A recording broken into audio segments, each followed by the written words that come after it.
I'm delighted to welcome you all here to the Towards Access and Equity webinar and launch. And I'd like to welcome all our attendees and guests and presenters. I'm Susan Collings, and I'm a Senior Research Fellow at the Research Centre for Children and Families at the University of Sydney.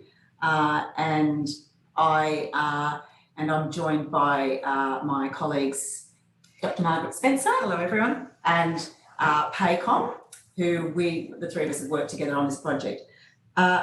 We'll hear a little bit later from two of our project partners, from the Intellectual Disability Rights Service, Executive Officer Janine Coots, and from the Children's Court Clinic Director Sue Foley.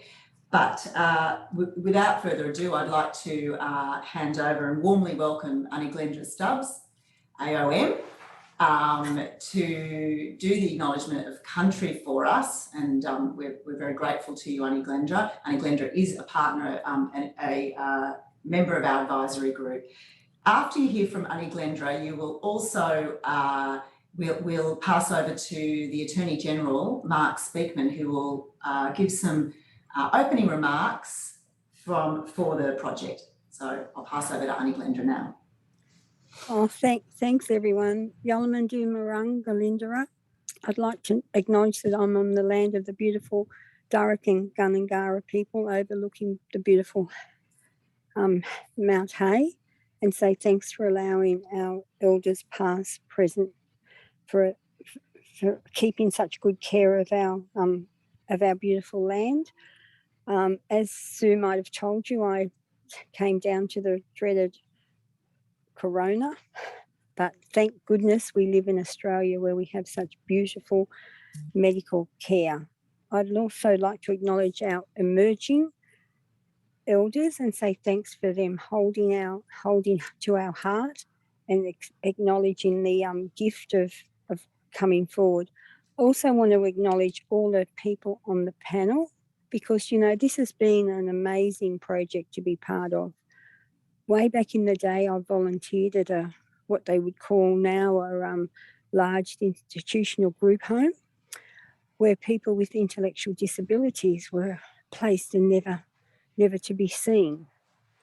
That profoundly affected me, and I think it was one of my first ministerials. And because of that, I'm still fighting for justice for all, because we have great systems here, but sometimes our most vulnerable fall through the gap, and that often is people with an intellectual disability or somebody that has is a bit different. And when we think about it, we're all different.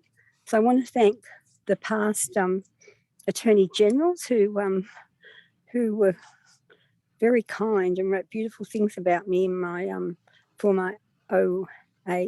I've got to try and get my head around this, because I thought it was a scam, so I kept on deleting it. And I'm sure I will have an ongoing beautiful working relationship with the present Attorney General, like I have had with several others. So thank you for the opportunity. I also want to say a big shout out to IDRS, who supported my beautiful little foster daughter from the day that her first baby was removed to her having the ability to be the most amazing mum ever. So it's also a personal journey for me. And the bravery of people to take on the system and to keep fighting is just amazing. So I'm honoured and really humbled to be part of this beautiful project, because I want to see, it works in the government's favour to support people to keep their kids, close the gap, keep the numbers down, keep families together. And I'm sure me and the Attorney General will be on the same page. So big hugs to you all, and thank you for this opportunity. I really appreciate it.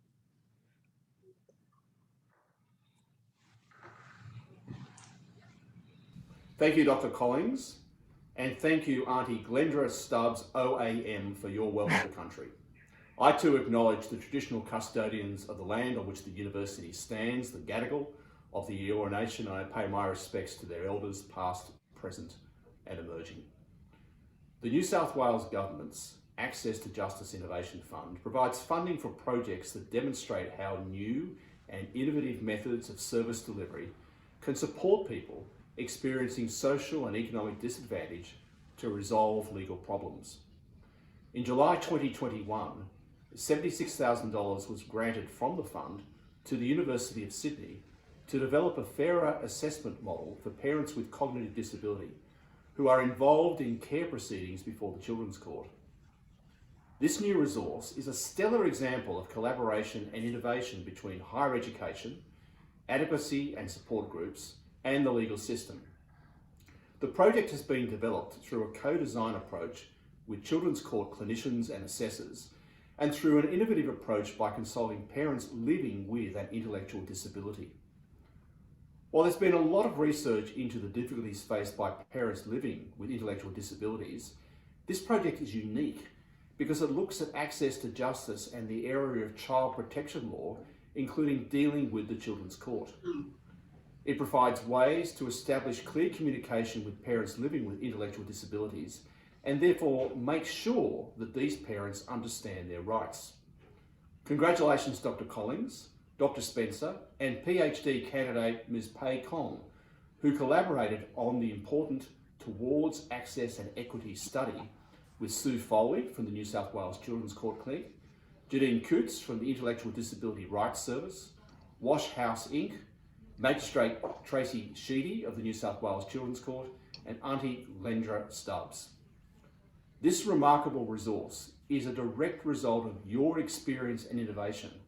It's exactly the sort of interdisciplinary and evidence-based innovation that's needed in the sensitive and complex area of child protection. Its application will improve access to justice and fairness for parents living with intellectual disabilities. Thank you to all of you here today, to the clinicians who complete assessments and write expert reports, to the lawyers who represent parents and the best interests of children, and to the judicial officers who make final determinations. Thank you for all the important work that you do. Parents living with intellectual disabilities make up about 1% of the general population, but about 10% of the parents who come before the Children's Court. This cohort is more likely to be in lower socioeconomic groups and more likely to be viewed as uncooperative by social services. Child protection services are more likely to overstate the risks for children of parents living with intellectual disabilities. Because these disadvantages may go unnoticed, these parents are at significant risk of compounding difficulties when accessing the justice system. Innovations which address a range of issues, rather than just focusing on disability, are required to empower all parents to fairly navigate the child protection system. These parents need informed, specialised treatment in our courts. So I'm pleased to support a project which aims to improve the accuracy and the equity of Children's Court ordered parenting capacity assessments for parents with intellectual disabilities and to address the barriers this vulnerable group faces when seeking to access justice in the Children's Court. This research and the disability-informed practice resource will make a real-world difference for families. I thank everyone here today who'll be utilising it. Your willingness to learn and to upskill will make a marked difference to the lives of the parents you work with in care proceedings. To everyone involved, thank you for the work you're doing to ensure the parenting assessment process is fairer for parents living with an intellectual disability. Everyone is equal in the eyes of the law. The system must be fair to all those who come into contact with it. This guide will help people living with a disability understand and exercise their legal rights. Congratulations.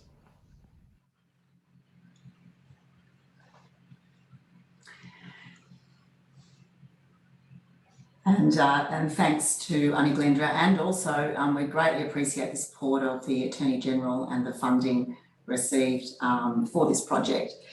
So I'll just tell you a little bit about the study, and you can see we've had a great collaboration for project, the Towards Access and Equity for Parents with Intellectual Disability project. And we did also have the benefit of having an expert advisory group that worked with the research team and our partners. I wanted to say that the research was also dual ethics approved by the University of Sydney and also the Sydney Children's Hospital Network, which is responsible for guiding the work of the Children's Court Clinic. And as you heard from the Attorney General, what we do know about parents with intellectual disability is that they are around about 1% of the population. So we're talking about quite a small group,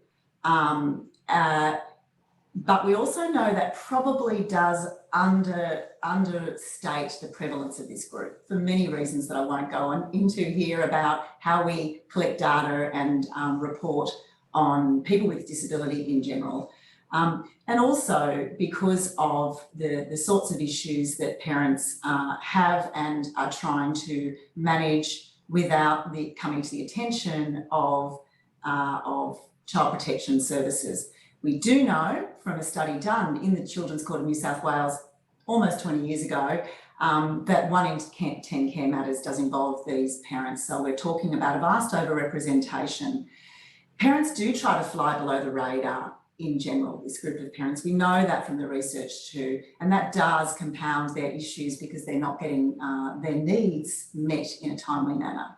Once before the court, they're likely to have their matters determined in a way that sees their children enter the out-of-home care system. We do know that advocacy can increase parents, it is a reasonable adjustment to increase the way parents are able to participate in care proceedings. We know this in the criminal jurisdiction. We also know it in the care jurisdiction.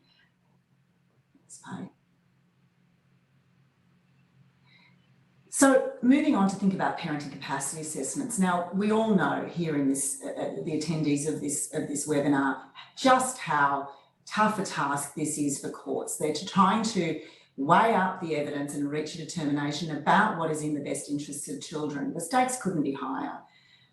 And assessments are seen as an independent source of credible evidence from an expert. And therefore, they are, quite rightly, in many ways, highly influential to the decisions that judicial officers make in determining the best outcome. So what do we know about evidence about the barriers to fair assessment of parenting by parents with intellectual disability? Well, from international research, and you can find some references at the end of the webinar presentation, we know that professionals do persist in a belief that the lower the IQ, the greater the risk for neglect in particular. And we do know this is the biggest thing that brings parents to the attention of child protection and, in fact, a result of out-of-home care placement for their children. There is a conflation of IQ with incapacity in this sense. We know that the decisions and the outcome of assessments, the recommendations made to the court are influenced by the expertise and background of an assessor and also by the assessment orders that direct them to provide an assessment on certain things. And what this tends to lean into is a diagnostic overemphasis on diagnosis and psychometric testings, which were never set up to be designed, they weren't designed or validated to measure parenting capacity. So while they are relied upon, they are not tested to be useful in determining parenting capacity. And assessors will tell us this. Assessments are conducted under conditions that are not informed by the best evidence about how to communicate and engage effectively with a parent. And we have ableist assumptions, often unconscious, and parenting standards, again, that set this group of parents up to fail. Just drawing attention next to the Convention on the Rights of Persons with Disability. If we could, thank you, back one slide.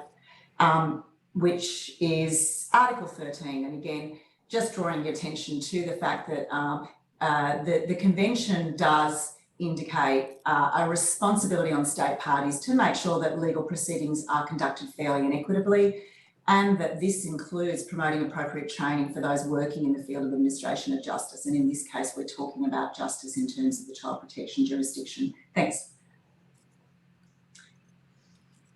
Next slide, please. So yes, what did we do with our study? We're setting out to address and understand some of these barriers with our team and our broader partnership group, and to develop a more disability-informed approach to assessing parenting capacity, and to increase that disability awareness and skills so that professionals are equipped and adjustments are made. These are the multiple ways we conducted the study, and I don't have time to go into detail about this, but you can see, if we just move on to the next slide, we did conduct an evidence review, a rapid evidence review from 1980 until last year, to try to find evidence-based tools and measures that have been used to assess parenting capacity of parents with intellectual disability from the international peer-reviewed literature. And the newsflash is there really wasn't very much to find. We found 4 studies that addressed this and that had attempted to conduct a study to assess the validity of a tool or an approach. 2 were that are highlighted there, in particular the Zetland study, which did look at skills assessment, so parenting skills, and in an evidence-based study, and you can read more about that, but really that was all we found. They were both US studies, those 2. I'm going to hand over to my colleague, Pei Kong, to tell you a little bit about another couple of parts of our research for this project. Thanks, Susan. My name is Pei, and I'm a PhD candidate, and I'm also conducting my PhD study at the Children's Court Clinic at the moment, looking at expert reports. So in assisting Susan and Margaret on this project, I was also assisted by Lauren Ray, who's a 4th-year honours student at University of Sydney. She was doing her placement at the Children's Court Clinic as well. So we formed the 2 independent coders. So what we did was we looked for 20 assessment orders and 20 matched assessment reports. As Susan indicated earlier, we've been through sort of 2 ethics applications, and then they're very rigorous, just with ensuring that information was de-identified, that we were aware of the sensitive material that was within these reports, and looking at how legal professionals, caseworkers, judicial officers sort of sought referrals for parents with suspected intellectual disabilities or cognitive impairment. And then with that, there were 20 matched assessment reports, so reports conducted by authorised clinicians within the Children's Court of New South Wales. Like, we're aware that these reports are not generalised because they don't include assessments from assessors who are privately sought by the courts or by lawyers or by NGOs or the department, and they don't include sort of in-house or in-department professionals as well. But this gave us sort of a very sort of clean sort of data set in terms of looking at what the Children's Court Clinic does in terms of how it assesses parents when there's a referral about cognitive impairment. So out of the 20 assessment reports and orders, 18 were care assessments, so coming into care proceedings for the first time. 2 were Section 90 assessments. Lauren and I de-identified every report, but we collected information about parents. We looked at what past interventions, any supports for parents, NDIS, IDRS, or any other support systems in place. 12 cases were from regional courts, so from Woy Woy, Nowra, Coffs, Mudgee, and 8 were from metropolitan courts, including Surrey Hills, Parramatta, and Broadmeadows. These were between 2019 and 2021. So a Children's Court Clinic staff member looked at certain keywords within a software system called Lotus Flower, and Sue can talk about it later. The system's not particularly sensitive, so there was a lot of manual labor involved, and there were 12 families who were of Aboriginal families and children, which sort of represent the cases that we see in child protection matters in a general sense anyways. And 12 assessment orders out of the 20 specifically sought assessment of intellectual disabilities.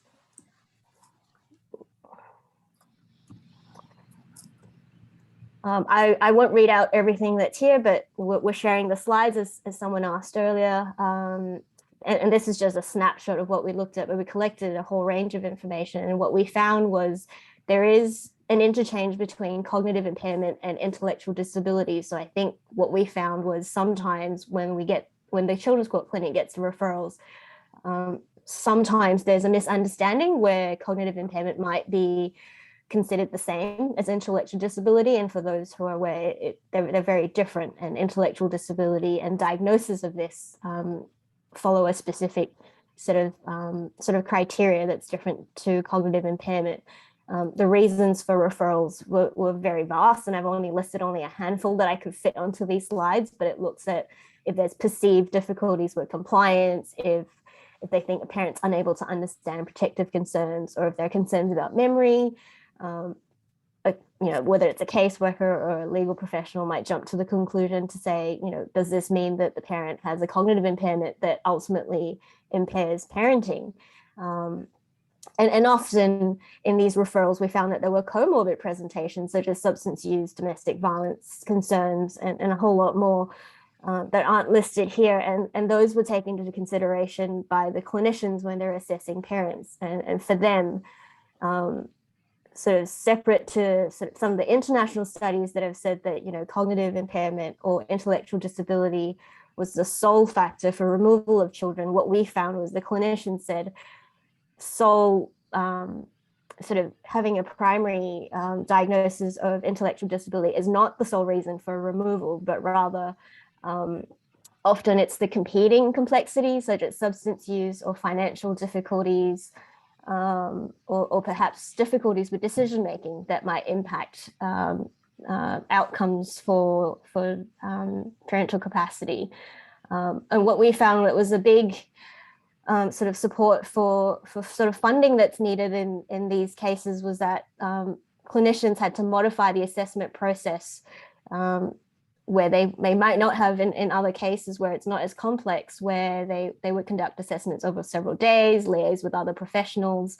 The reports were about 2 to 3 times as long as an average report. So where there was no cognitive impairment, these reports were about 100 to 150 pages long compared to your average report that might be somewhere between 40 to 60 pages at most.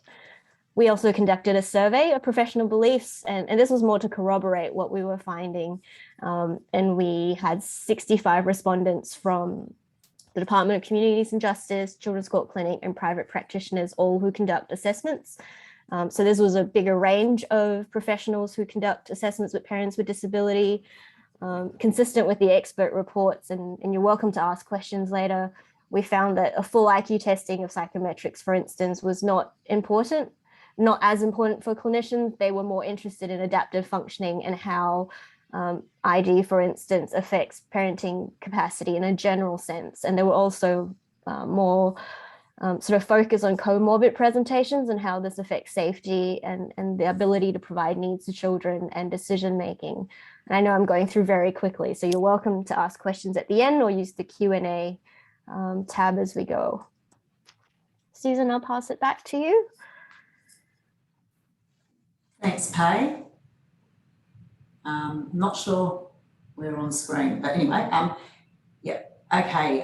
So the final way we conducted the research was to talk directly to parents and professionals who do assessments. So we, like everybody, we were affected last year by the lockdown, which is when we intended to do the focus groups in person. So they were held on Zoom during the latter part of last year. That also affected participation. So we were only able to talk to a total of 15 people. We really wanted to, and I should note that those people, the clinicians were highly experienced, and also the parents we have engaged with previously in research, and we're supported by a facilitator to participate in those Zoom sessions, who was familiar to them and who had worked with them previously and was from one of our partner organisations, the Wash House. So there was that level of support for parents to take part. We did an activity that I'll talk to you a little bit towards the end of the presentation, so I won't tell you much about here, but where we asked what messages would they like to send to people who assess parents like them. So just moving on. So with the clinicians, we picked up some key messages just about I guess their own sense of what is a model of parenting capacity. How do they attenuate their approach for intellectual disability? What are they doing currently, and how do they think parental intellectual disability impacts on the assessment process itself? And what we really heard was clinicians were very engaged with this and very animated by this question. And you can see these comments, they were really looking, as one person says, looking for a much greater meta analytical term than just IQ. So they were grappling with this and looking for guidance, saying, we're really looking at a level of attunement and nurturing, but we recognise our tools are ill-equipped to provide us with certainty around this. And what we needed was a good working model. So there was the sort of a lack of understanding, a lack of consensus about what this model might look like. Thanks, Pei. We also heard from professionals about the gaps, and Pei's touched on this in her earlier, what she's picked up in terms of the matched assessment orders and reports. We see this some inconsistency in practice, and definitely we heard that there had been limited disability-specific training for people who do these assessments. As Pei said, these are longer, they're more complex, they're more time-consuming, and there wasn't a matching recognition of that in terms of the time they were allocated by the court and also the resources provided for them to do this assessment, which we can only hazard a guess that there may be clinicians who therefore don't choose to pick up these assessments because they're aware they're going to be longer and harder. They also noted that actually lack of cooperation by other services involved with the parents could hamper that, them getting a fuller picture of the parenting context, and reliance therefore on things they were observing, on psychometric tests, and on observations, for instance, of contact visits and so on, and they were aware that might actually hamper the quality of their comprehensive assessment. We heard that some of the, and this was across from both the parents and the professionals, some barriers at the system levels. Case plan goals being unrealistic, perhaps DCJ not doing as much as it could do before an order is made around working with that parent. Actually, if they want confirmation, having an in-house psychologist do an assessment. Some of those expectations are, and actually that lack of consensus we heard about parenting capacity was matched here around what is, and parents asking, what's capacity, what's a parenting capacity, and trying to get that clarity themselves. The contact visits weren't being used to enhance parenting skills, they were being used to observe and how this impacted the parents on their time with their children and on feeling scaffolded learning and support from the professional in the room. So again, we were just left with the conclusion that this was not a disability-informed way of working. I'll hand over now to Janine Coots and Sue Foley to give their presentations about their involvement and their work. Thanks, Sue. Sue Foley, and I'm the director of the Children's Court Clinic, but I'm also a clinician, and I've been involved with the clinic since 2001, and personally have been involved in lots of assessments and noticed a number of things whereby people who have been identified as having intellectual disabilities either didn't have one, or it was actually described in ways that were really unhelpful in trying to understand them. So the clinic, it's been described our role in terms of providing data and providing resources for the gathering of the data for this process in order to understand how clinicians do their practice. And my deputy, Jeanette Buckingham, has also been talking with clinicians and trying to understand in a bit more detail what are the resources. So we're looking forward to being able to use the results of this study and the outcome product that's being developed, because we constantly want to look at what is the ways in which we can ensure that we act justly and we act equitably in terms of how we support parents in their care for their children towards safety and well-being. And this is a constant discussion that we have in our quality assurance and improvement activities here. So we actually got engaged, I think, with Susan because of that process here, that we have an engagement in the whole of the welfare and well-being community. So I'd like to thank the university for undertaking this study, and thank Susan and Margaret and Pay in particular for engaging with us and allowing the clinic to collaboratively develop this understanding and then the resource. So I'll hand over to Janine.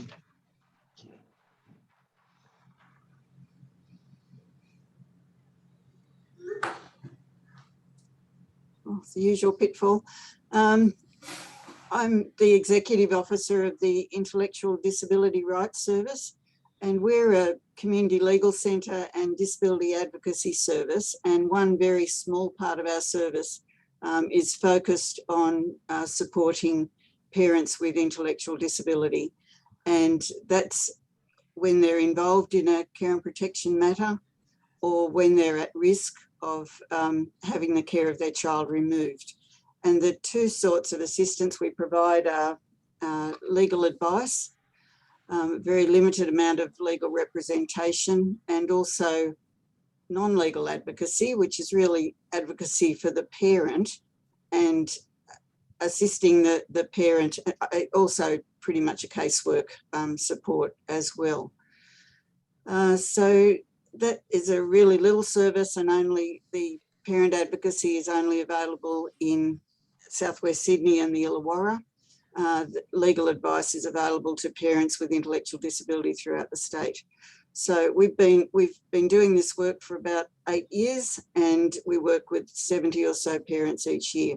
So that's why I was very excited to be involved with this particular project. There's limited recent research around in relation to parents with intellectual disability and care and protection. And so it's great to have this research and especially to have the resource that it will result from it. I suppose from our experience, we see two main themes emerging for parents going through the care and protection system. And I think both of those could be very much helped by people in the system accessing this new resource. One of the themes is that there's a great deal usually of pessimism about the potential for a parent who has an intellectual disability to parent their child. And that's really often based on ignorance. Every parent with intellectual disability is a very different individual from every other parent. And the understanding of intellectual disability is really a very enabling tool, because what it informs you about is what could be done to improve the situation for the parent, and the sort of adjustments that the parent needs to really have justice in the care and protection system. And for us, we are just constantly dismayed at the impact of the system and the lack of adjustment that is in the system for a parent who is impacted by intellectual disability. So I guess the big hope from us is that anyone working in the care and protection system, whether they're a care and protection caseworker, obviously the assessors, solicitors who are working with parents with intellectual disability, there's so much to be learned. And when we're working with a parent with intellectual disability in partnership with somebody in the care and protection system, the care and protection workers are often amazed at what is possible. And so I hope that this resource opens up some understanding of what is possible and works against that understandable pessimism that is in the system, and that leads to many parents with intellectual disability having their children removed from the maternity ward. And the lesson we've learned is that once a parent's child is removed, it is very hard to get them back. So we like to work with people at the first sign of trouble, and we find that you can have a lot of success if you work with a parent, really looking at their individuality and their individual needs. There's a lot that can be achieved. So we're just very pleased to see this tool available to people working in care and protection, and urge you to access the resource. And, you know, for me, one of the most valuable things about this resource is that it's based on not only research around assessments, but the experience of people with intellectual disability who've been through the system, and there's a lot we can learn from that. So I wish you all well with learning from this great new resource. Thank you. Okay, thank you very much, everyone. So I have the pleasure of being able to launch the resource, which will be made available to you when we send out the slides. The resource toward access and equity, really, I think what we want to impress here is that this isn't about, we don't think that every parent can may not be successful, but what it is that every person with a disability have a right to access and equity in a justice system and in the judicial space of care proceedings. And so this is what we call a disability informed practice in child protection. So what we're trying to promote is this notion of being disability informed in our child protection practices, and that this is a guide to assessing parenting with parents with intellectual disabilities. And I emphasise the word with because it is something that needs to be done collaboratively. The statement of purpose here of the resource, it aims to increase disability awareness amongst professionals working in care and protection. I think that we've become very comfortable with understanding things like being culturally aware practice, culturally competent practice. We've also become much more aware of the need to be trauma-informed in our practice. Well, what we're proposing is that we also need to be disability-informed in our practice, and that disability is not something that is relegated to just people who work in the specialised space of disability, but it's something that everybody in generic services, in courts, in child protection, in education needs to be aware of. We all have an obligation for that. So move on to the next slide. So what are the principles of disability informed practice? Well, the first principle is that good practice is inclusive and accessible for all. So when we're talking about disability informed practice, if we can get our practice right for people with intellectual disability, we're going to get it right for a lot of other people too.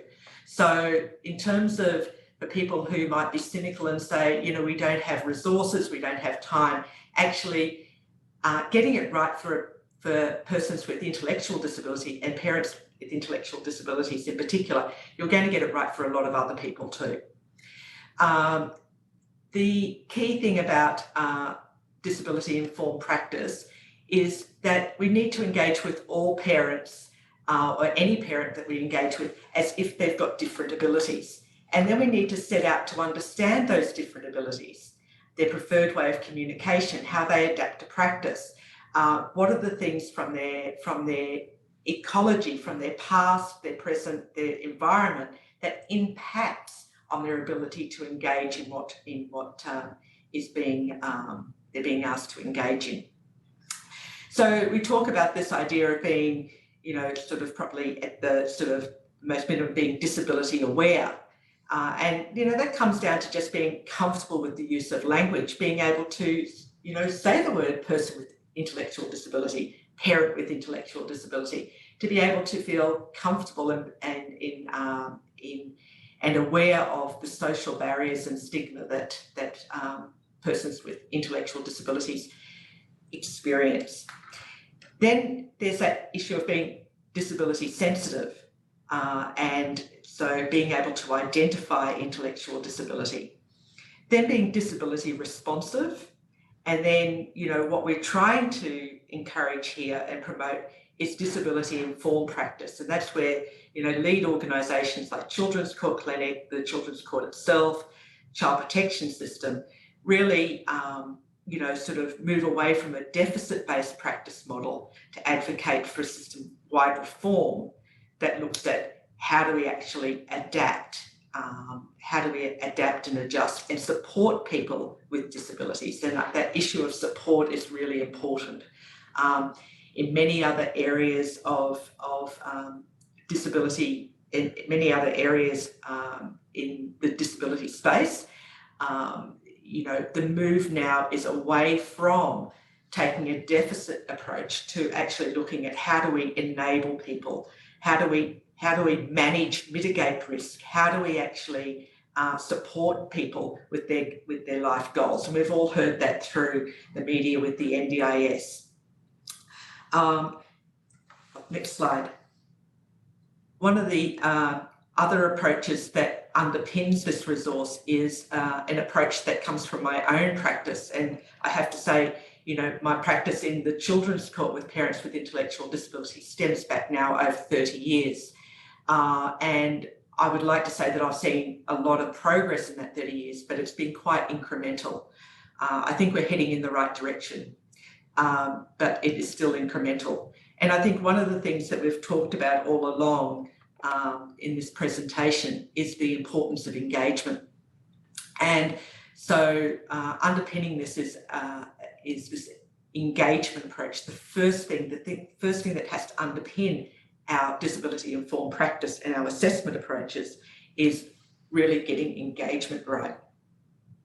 And engagement, I talk about in terms of these 3 pillars, which is about, you know, it has to be relevant. It has to be relevant for us as professionals in terms of engaging with parents. If we don't think that they're worthy of support, if we don't think that there's a point to supporting parents, we won't see it as relevant to do so. We also need to feel safe as workers in terms of how we engage with parents. So we actually need to feel confident in our approach with parents with intellectual disabilities, and we also need to actually feel that we have the resources. So we need to have that availability. And as we said before, you know, engaging with persons with intellectual disability does take more time. So that engagement approach has to be from ourselves first as practitioners, and then we need to think about how do we engage parents. So that bi-directional approach, how do we actually make what we're talking about relevant for parents? How do we actually make it safe for parents? And how do we actually make sure that they have the availability to engage with us? And to be disability informed means that you need to have good communication skills. So thinking about how you communicate. So it's really important to keeping on checking in terms of, is what I'm saying making sense? You know, how can I make this more relevant? So we need to think about that in terms of our work with parents. So, in terms of thinking about assessment and parenting assessment, in preparing this resource, we went to the Act, and we also looked at, okay, what does the Act say about parenting capacity assessment? And it says that it's an evaluation of a parent or caregiver to meet their parental responsibilities. So what do we mean by parental responsibility? And, you know, if you go down into the Act, the next line underlined is parental responsibility involves making and actioning decisions in relation to a child. Now, this made a lot of sense to me as someone who is involved in adult guardianship, where we talk about decision making. And so how do we actually assess decision making? So if we're saying parental responsibility is about decision making, then how do we actually think about that decision making in relation to children? How do we actually support parents with their decision making in relation to their children? And so the next slide shows a pyramid that we've come up with, which is what we're calling the parenting decision making pyramid, which really looks at, sort of the most basic awareness of that a parent has an awareness of their decision-making responsibilities for a child. Then the next step, being willing and able to access information and help to understand their decision-making responsibilities, to being able to weigh up what is in the best interest of their child, and by being able to use that information and requesting help. So you can see here why engagement is so important in this assessment process, because it really relies on who can I call upon. Then we go up to that higher level of being able to action our decisions. We might know what's in the child's best interest, but we might not actually have the skills or the resources ourselves to do that. So how do we actually delegate safely? How do we actually build our own capacity to action our decisions in relation to our child? And then back to the other two, which is about then being able to be consistent with those decision making. And we've come up with, the last one, being able to make an action decision in a child's best interest in a timely and appropriate manner in novel and different circumstances. But in that, what support might be needed for that? And so we've got then a set of prompt questions within the resource that can be used to guide through that pyramid. I'm now going to hand, that's just a taste of some of the material that's in the resource. I'm now going to hand back over to Susan to talk about what parents themselves, so we give parents the last say here, which is so important.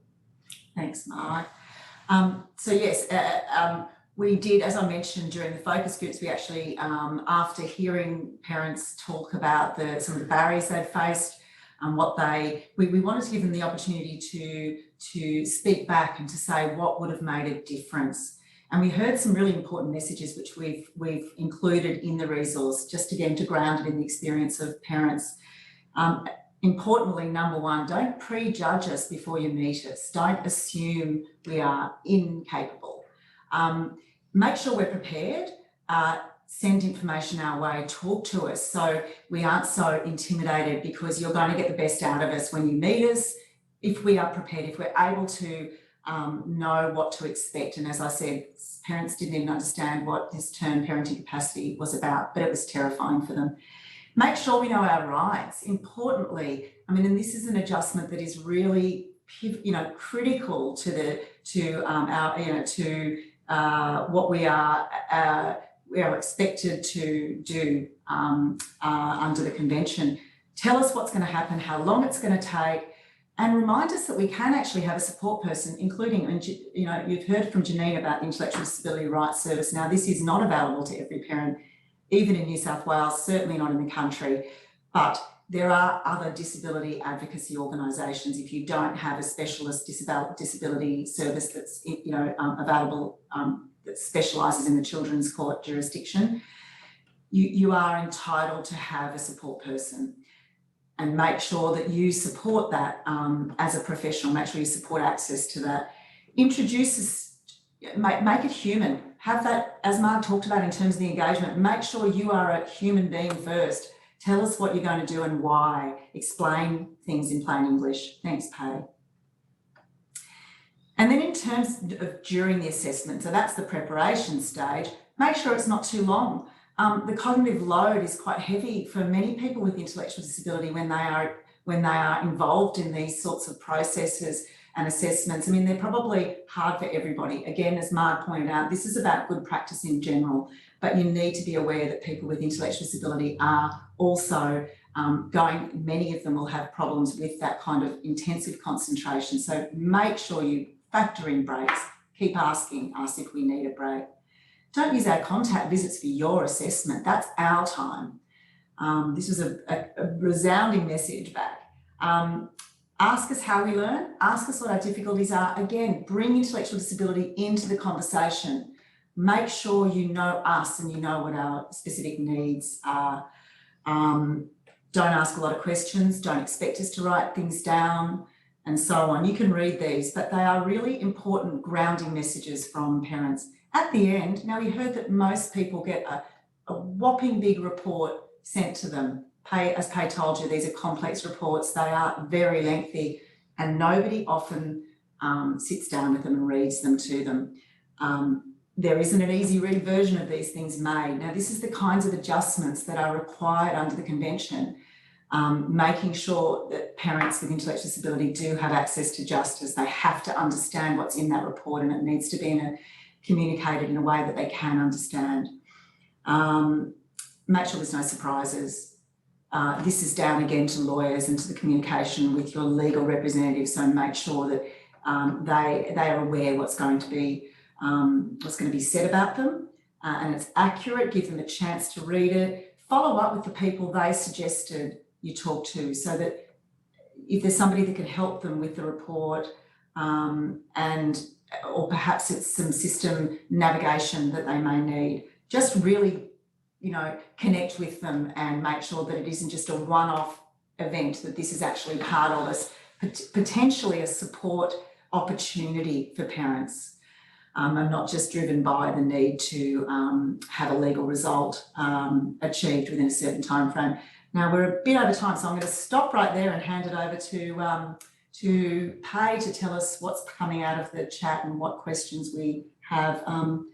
We have had one about expectations, and it was from Anne, about unreasonable expectations placed on parents to display self-direction, and have others found this same thing. So, and that's to do with not giving enough scaffolding around support to improve parenting skills. Yeah. And it's that notion too, Anne, of what we're talking about is that, ableist assumptions are set as benchmarks for of how we assess parenting. So, the idea that if you can't parent independently, well, then you can't parent.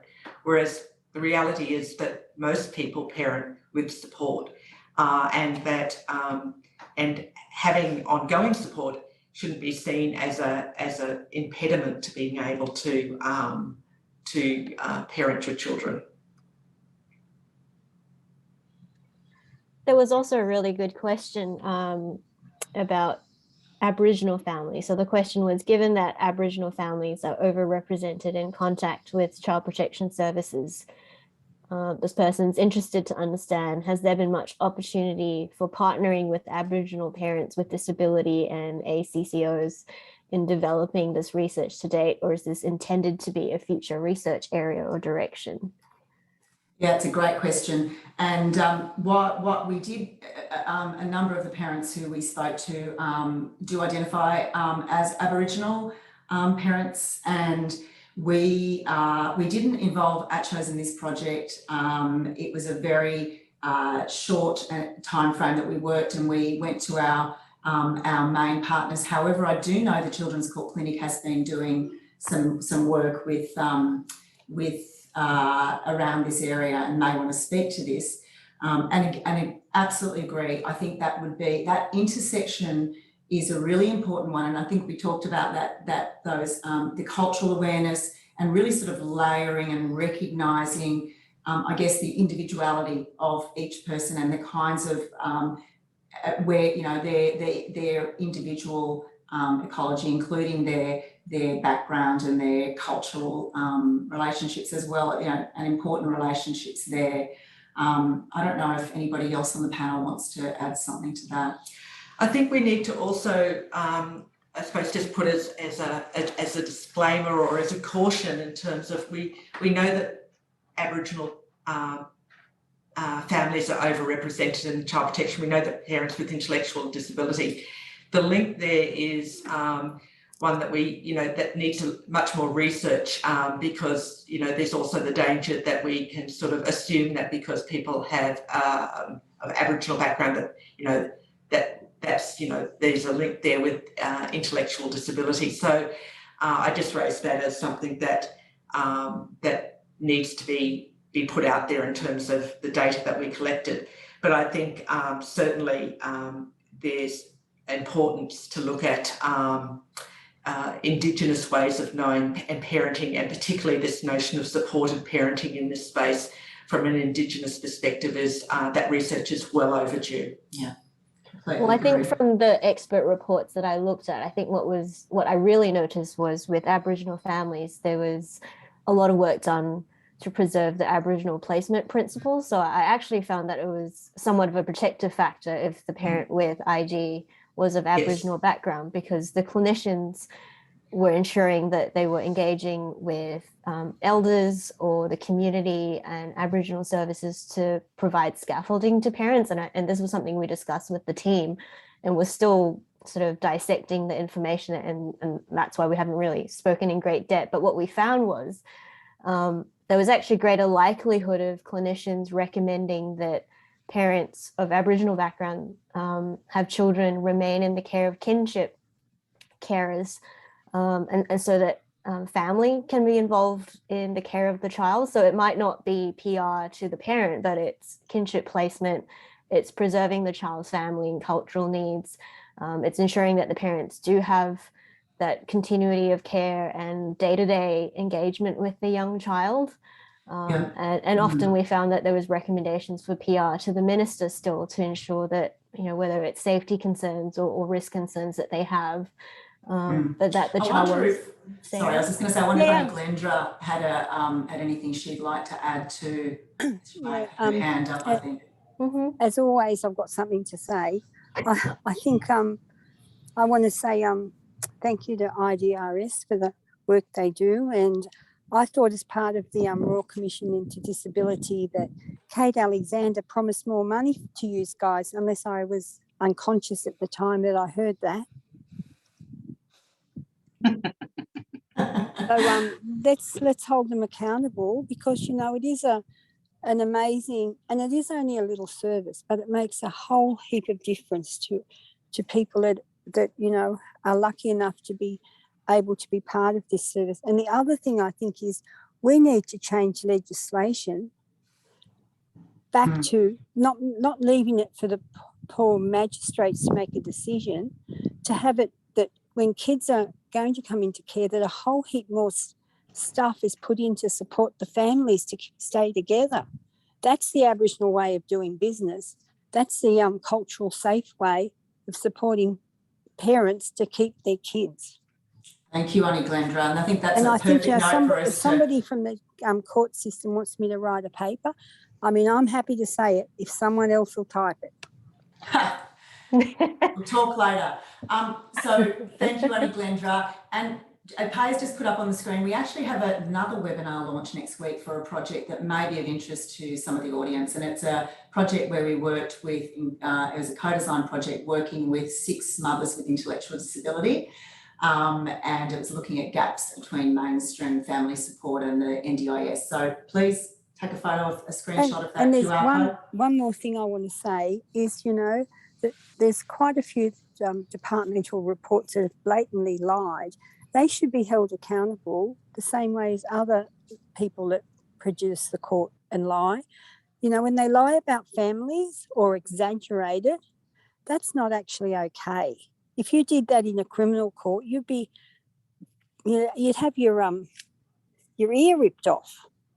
Yeah, the accuracy of reports, I think you're right, Annie Glendra. And I think sometimes that point about it's shocking for parents when they see what's been written about them. So again, I think that making sure the communication and the engagement and the language used is accessible, but is also respectful of parents. So I'd like to thank you all very much for joining us today and your interest in this area, in this topic, in this important topic, and in the disability informed research, the resource that we've produced. It is the start. There is much more to be done. So I would hope that we get to meet again in the future and look at the next piece of work. Thank you to all of our speakers today, and thank you very much for positive, powerful parenting for coming online today. Thanks so much. Great to have you all. All right. Thank you very much, everyone. Bye for now. Bye-bye. Bye.